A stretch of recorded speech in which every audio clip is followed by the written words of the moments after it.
जेको तमामु हिकिड़ो कराची जे हिसाब सां कंहिंखे भाईंदो ई कोन हो, उन जे ख़िलाफ़ FIR कटाई आहे। ऐं दोस्त सभु गुल खणी आया आहिनि, के हार खणी आया आहिनि, दोस्तनि जा लख लाइक़ ऐं पूरी सिंध जेको आहे सो साथ ॾिनो आहे। सॼी सिंध खे मां लख लख मुबारकूं ॾियां थो। हीअ सिंध जी फतेह आहे। असां महिनत कई आहे, पर सिंध सॼी महिनत कई आहे। उन्हनि खे लख लख वाधायूं।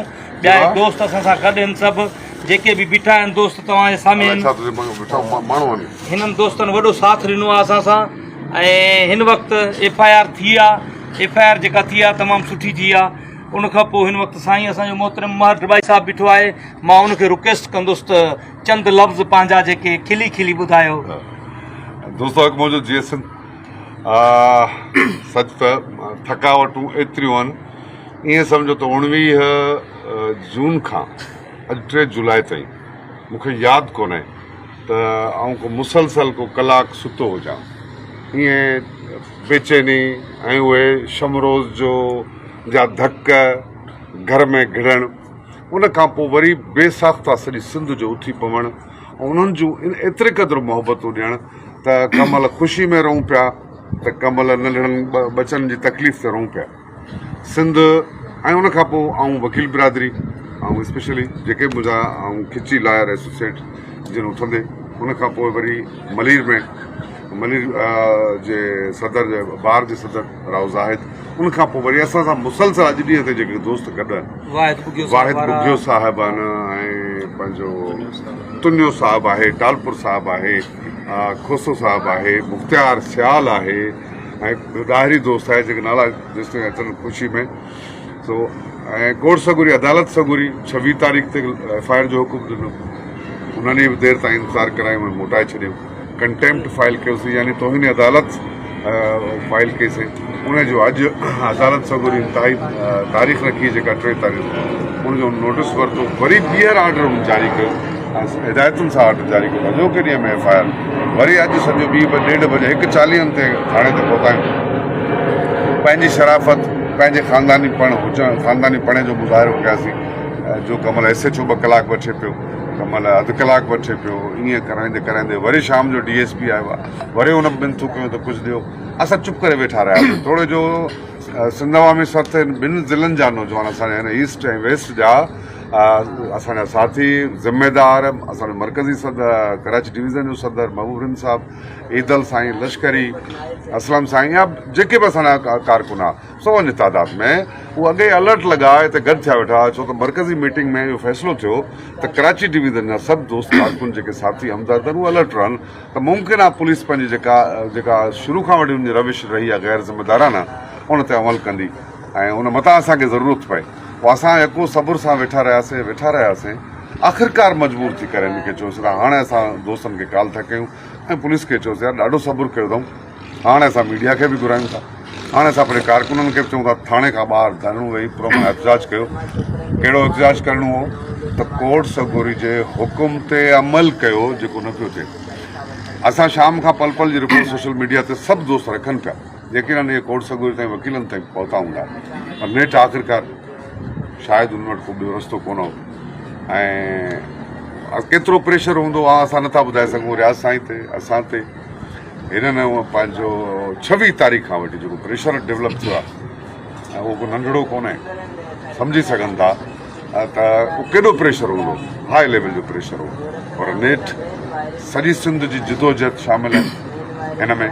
असां क्रेडिट पाण नथा वठूं, असां त सिर्फ़ु पांधेड़ा थी हलिया आहियूं ऐं पंहिंजी सिंधी क़ौम जे बल ते ऐं सिंधी वकील बिरादरी जे बल ते स्पेशली, ऐं मलीरकोट जे दोस्तनि खे जेके असांखां अॻु में असांजे इंतज़ार में पंहिंजा केस साइड ते करे शमरोज़ साईं जे मामले ते, छो त मूं अॻे बि पंहिंजे कंहिं हुन में लिखियो त वकील साहिबान चयो, मूं हुनखे जॾहिं 26 तारीख़ ते जॾहिं या 27 तारीख़ ते असां कंटेम्प्ट फाइल कई त मूं हुनखे जॾहिं थैंक्स चयो, तव्हांजी वॾी महिरबानी, तव्हां तकलीफ़ कया, त हुन मां वकील हिकदमि जेको दोस्त आहे उन्हनि हैरत मां चयो चयोसि तुंहिंजो न आहे मसइलो, हीउ असांजो मसइलो आहे।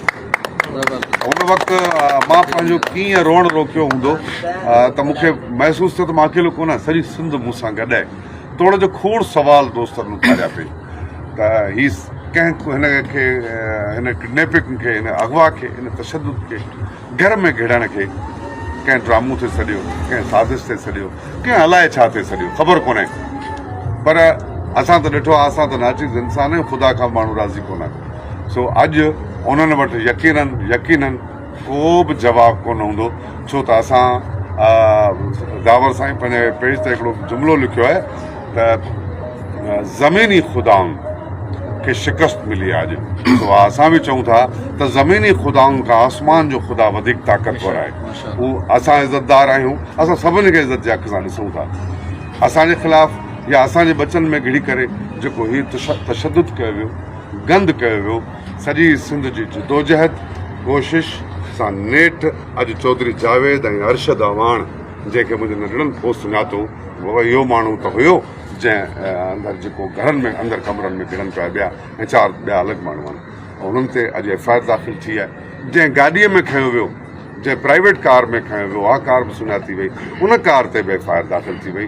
सो इंतिहाई घणो मुंहिंजी तरफ़ां चवंदुसि त मूंखां वधीक मुबारकुनि जो हक़दार मुंहिंजा दोस्त साथी रियाज़ साईं, महबूब साईं, हर हिकु ॿिया सिंधवा में सॼी टीम, पर सॼी सिंध, उहे माऊं भेणियूं, उहे अदियूं जिन फ़ोनूं करे रुनो थिए, उहे पर्दादार औरतूं जिन हिकु भाउ सम्झी असांखे फ़ोनूं कयूं त तूं असांजो भाउ ऐं दीन जो, उन्हनि जे दुआउनि जो बि नतीजो आहे जो असां पहिरें मरहले में कामयाबु आहियूं।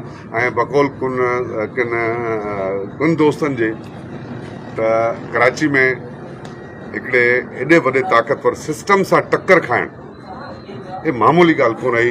ऐं उहे दोस्तनि मोहबतूं ॾिनियूं आहिनि, चुमियूं मोकिलियूं आहिनि त तव्हां मुस्तक़िल मिज़ाजी सां मुसलसल बीठा रहियो ऐं प्रेशर खे खणंदा रहियो, सहंदा रहियो।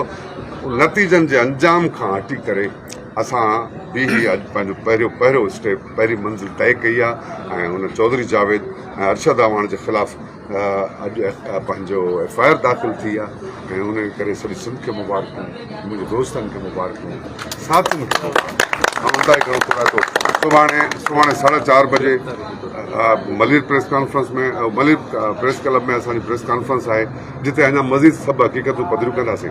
उनखां पोइ सिंधी क़ौम ऐं पंहिंजे वकील बिरादरी जो थोराइतो थियण खां पोइ हिकिड़ी शइ ॿी गुज़ारिश कंदुसि त FIR दाख़िल थी आहे। असां सम्झूं था त पुलिस पंहिंजे पटे भाइनि खे बचाइण लाइ कहिड़ा हरबा कंदी, इन्वेस्टिगेशन में छा थी करे सघे, गिरफ़्तार करे थी नथी करे, पर असांजो हितां सोशल मीडिया ज़रिए ऐं सुभाणे प्रेस क्लब ज़रिए बि कंदासीं ऐं सॼी सिंध खे बि ईअं ई चवंदासीं, गुज़ारिश कंदासीं जीअं तव्हां साथ ॾिनो आहे हिन चौधरी असलम जे हथनि में हथ कणियूं, चौधरी जावेद ऐं अरशद अवाण जे हथनि में हथ कणियूं, ही सिंधी क़ौम हथ कणियूं ॾिसण थी चाहे ऐं सलाखुनि जे पोयां ॾिसण थी चाहे त जीअं आईंदा कराची में को बि बेगुनाह क़ौमी कारकुन हुजे, मासूम ॿार हुजे, ईअं बेदर्दी सां खंभियो न वञे।